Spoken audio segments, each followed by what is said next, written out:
Assalamualaikum warahmatullahi wabarakatuh. Saya Nur Amin Atira binti Kamarul Zaman daripada WJA 102. Okey, hari ini saya akan menerangkan apa yang kumpulan kami telah lakukan dalam poster.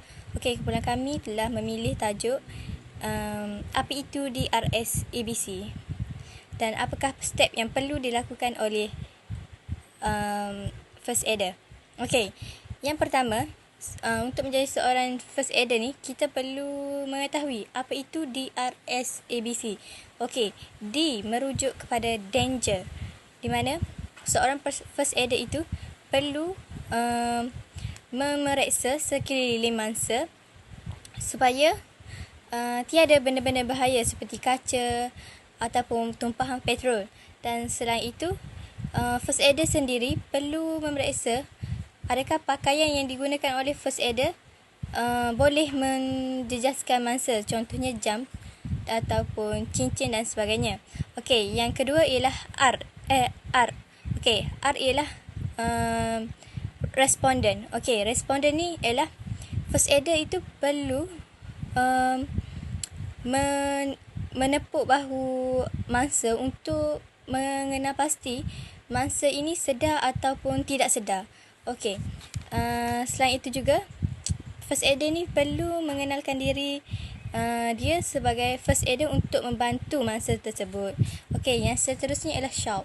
Shout ini ialah first aider perlu menjerit atau meminta pertolongan orang lain untuk menelefon ambulans.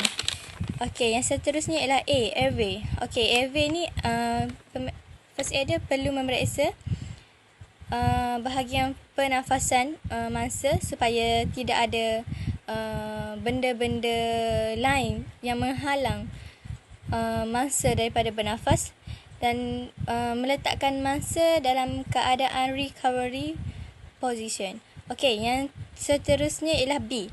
Okey, breathing. Okey, iaitu cek pernafasan seorang mangsa itu dengan melihat, mendengar dan merasa adakah pernafasan mangsa tersebut dalam keadaan normal ataupun tidak normal. Kalau tidak normal, mangsa perlulah diberikan CPR. Okey, yang terakhir ialah C. C ialah check for sign of life, di mana first aider perlu memeriksa nadi mangsa sama ada berfungsi ataupun tidak. Okey, itu saja daripada saya hari ini. Sekian, terima kasih. Hai, Assalamualaikum. Nama saya Nurjahani Sofia binti Mausdi. Saya daripada WJA 102, bernombor matrikan 148536. Okey, hari ini saya akan terangkan tentang DRS ABC. DRS ABC adalah satu langkah awal untuk kita menolong mangsa yang terlibat dalam kemalangan. D mewakili danger. Danger lah di mana kita melihat di sekeliling kawasan kemalangan itu sama ada ianya selamat untuk didekati ataupun tidak. Seterusnya ialah R. R ialah kita respon, iaitu kita mendapatkan respon daripada mangsa kemalangan sama ada kita memanggil nama beliau ataupun menepuk bahu beliau. Seterusnya ialah S. S ialah stand for help ataupun shout for help, di mana kita meminta orang untuk mendapatkan bantuan daripada ambulans. Seterusnya ialah airways. Airways di mana kita melihat laluan pernafasan sama ada benda yang menghalang ataupun tidak. Dan breathing di mana kita melihat mangsa itu bernafas ataupun tidak. Kita boleh melihat mangsa bernafas atau tidak melalui nadi hidung dan juga kita boleh melihat dada. Yang terakhir ialah C. C itu mewakili circulation ataupun CPR, di mana kita memulakan langkah awal untuk membantu mangsa sebelum ambulans sampai. Sepanjang saya menyertai pasukan St. John Malaysia, saya dapati banyak perkara yang saya telah pelajari yang berguna untuk saya gunakan di masa hadapan. Contohnya cara-cara untuk kita menyelamatkan seorang baby ataupun orang dewasa yang choking, iaitu tercekik. Selain daripada itu, saya juga dapat belajar mengenai cara-cara langkah awal untuk menyelamatkan mangsa dalam belajar tentang cara untuk berdisiplin, iaitu sebelum masuk dalam barisan, pakaian kena kemas, kuku kena potong, kena datang awal semasa fall in. Jadi banyak manfaat yang saya perolehi dengan menyertai pasukan St. John. Assalamualaikum warahmatullahi taala wabarakatuh dan salam sejahtera. Saya Ernawati binti Kual merupakan pelajar dari Pusat Pengajian Ilmu Pendidikan khas. Di USM saya melibatkan diri dengan unit beruniform St. John Ambulance USM. Moto persatuan ini adalah berkhidmat untuk masyarakat. Persatuan ini banyak memberi pendedahan kepada ahli tentang ilmu-ilmu yang sangat penting apabila kita berhadapan dengan satu situasi cemas seperti kemalangan jalan raya, cara-cara kita mengendalikan first aider atau kecemasan dengan betul, dan banyak lagi. Apa yang paling penting, persatuan ini mengajar kita tentang berdisiplin. Disiplin ini diterapkan dalam kawal. Ilmu-ilmu yang dipelajari sangat berguna dan bermanfaat untuk kita praktikkan dalam satu situasi yang sebenar. Kerana kita tahu malang itu tidak berbau. Ada kemungkinan kita akan berhadapan dengan situasi tersebut ketika ada orang ramai di sekeliling yang dapat membantu kita mengendalikannya. Tetapi coba bayangkan apabila kita berhadapan dengan situasi tersebut dalam keadaan kita bersendiri dan tiada orang di sekeliling. Bagaimana? Apa yang perlu kita lakukan? Dan inilah pentingnya ilmu-ilmu yang diberi oleh St. John Ambulance untuk kita praktikkannya sendiri. Oleh itu, semua individu wajib dan mesti mempelajari ilmu-ilmu yang diberikan oleh St. John Ambulance demi kesejahteraan bersama.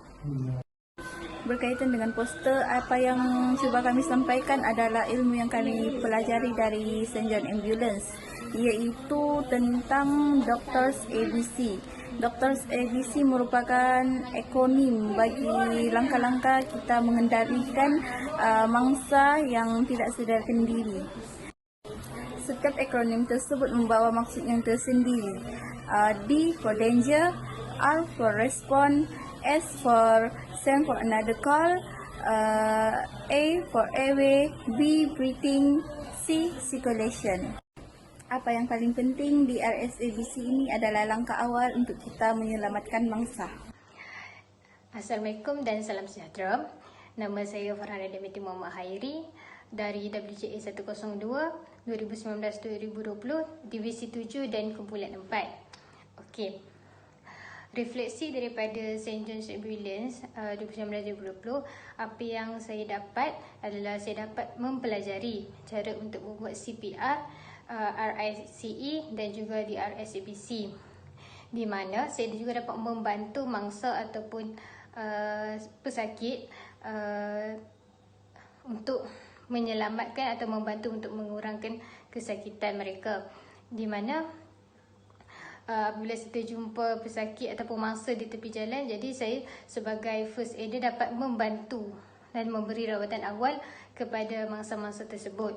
Kemudian saya juga dapat mempelajari tentang care education, di mana apabila berlaku kemalangan, kita akan membantu seseorang dengan cara yang betul dan juga tidak akan menyebabkan kesakitan ataupun kepatahan kepada seseorang yang mengalami kemalangan.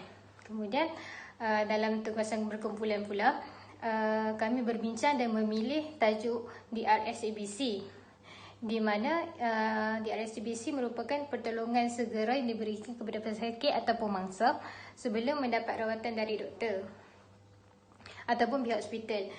Di RSABC ni untuk menyelamatkan nyawa dan juga mengurangkan kesakitan seseorang tersebut. Kemudian di RSABC terdiri daripada D danger, R response, S shock, A airways, B breathing and C circulation. Sekian, terima kasih.